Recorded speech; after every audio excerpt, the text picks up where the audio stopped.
warahmatullahi wabarakatuh. Perkenalkan, nama saya Pujiana Astuti dari jurusan Psikologi 1A, UIN Wali Songo Semarang. Di video kali ini saya akan mereview parenting dari salah satu public figure yang cukup terkenal, yaitu Kevin Emmanuel dan Chika, yang memiliki putra sangat jenius dengan nama Kenneth atau biasa kita kenal dengan Ken Kulus. Nah, sebelum kita review parenting dari orang tua Ken Kulus ini, gimana kalau kita nonton cuplikan video podcast dari channel YouTube Nikita Willy Official, yang mana ini tuh Chika diundang untuk membahas mengenai parentingnya Ken Kulus. Mari kita simak. Oke. Sekarang kan Ken usianya 2 tahun 8 bulan ya gitu. Berarti kan masih golden age kan. Apa sih prioritas kamu dalam merawat Ken, terutama dalam golden age dia? Prioritas utamaku yang pastinya itu pemenuhan nutrisi ya. Nutrisi itu paling penting menurut aku. Jadi nutrisi yang masuk ke tubuh Ken itu memang harus yang kalau secara makanan harusnya adekuat. Jadi emang harus ada karbohidratnya, protein nabatinya, hewani paling penting, ada lemaknya dan juga ada sayurnya. Dan yang berikutnya adalah stimulasi. Stimulasi itu menurut aku penting banget ya. Kalau Ken ini aku udah perkenalkan buku dari dia pertama kali hadir ke dunia ini. Jadi di Dia First Back itu aku memang udah siapin buku itu contrast book untuk Kenneth itu baca gitu.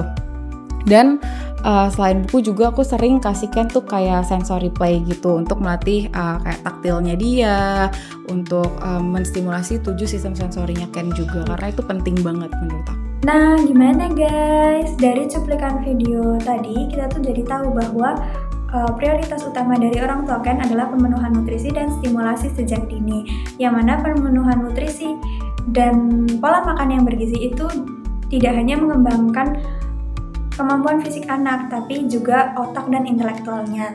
Dan stimulasi sejak dini itu ternyata penting untuk menggali minat anak atau mengembangkan minat anak itu di mana dan kemana ke depannya. Seperti Ken yang awalnya adalah distimulasi dengan buku, diajak untuk membaca, dan kemudian ternyata tertarik pada sains, kemudian dikembangkan oleh orang tuanya. Nah, sebagai orang tua itu kita bisa mencontoh untuk menjadi fasilitator untuk anak mengembangkan minatnya. Nah, ternyata selain mengembangkan aspek intelektualnya Ken, orang tuanya Ken juga mengajarkan tentang komunikasi, kebersamaan, dan keterbukaan pada Ken, di mana dapat kita saksikan pada cuplikan berikut. Kalau dia pulang sekolah tuh dia thank you sayang, diberesin. Terima kasih Ken. Pulang sekolah biasanya diceritain kan di sekolah dia ngapain aja, ketemu sama siapa aja, ada teman baru siapa aja. Dan aku sesimpel aku dengerin dia cerita dengan antusias. Jadi dia ngerasa didengar gitu sama kita.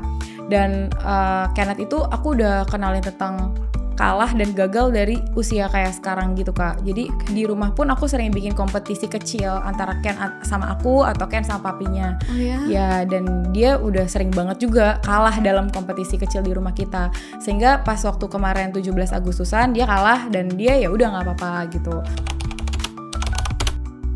Dan kalau aku sendiri, Kenneth ini aku libatkan di kehidupan aku. Jadi keseharian aku, kebetulan waktu itu aku juga belum ada mbak ya, jadi emang dia harus selalu ikut mau nggak mau gitu. Jadi aku sama suami aku memang udah satu suara juga, kayak practical life skill gitu loh Kak untuk Ken. Jadi Kenneth ini harus tahu basic life skill, walaupun dia cowok, dia tetap ikut masak.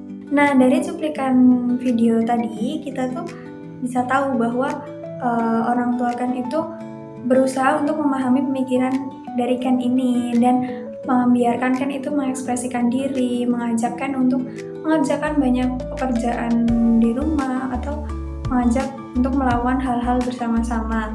Hal ini itu bisa mengembangkan secara emosional dan empati anak. Selain itu, ternyata Ken juga distimulasi dengan sensory play, yang mana sensory play itu bermanfaat untuk motorik anak dan dimana itu dapat mengembangkan kemampuan anak berpikir dan membantu perkembangan otak anak gitu guys.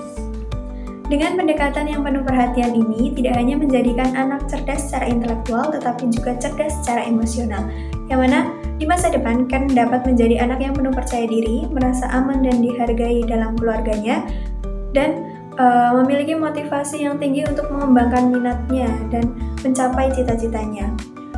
Dalam hal ini, Ken dan Kevin Immanuel membuktikan bahwa pemenuhan nutrisi, stimulasi sejak dini, dukungan dan kebersamaan antara orang tua dan anak itu memberikan dampak positif yang sangat besar untuk perkembangan anak.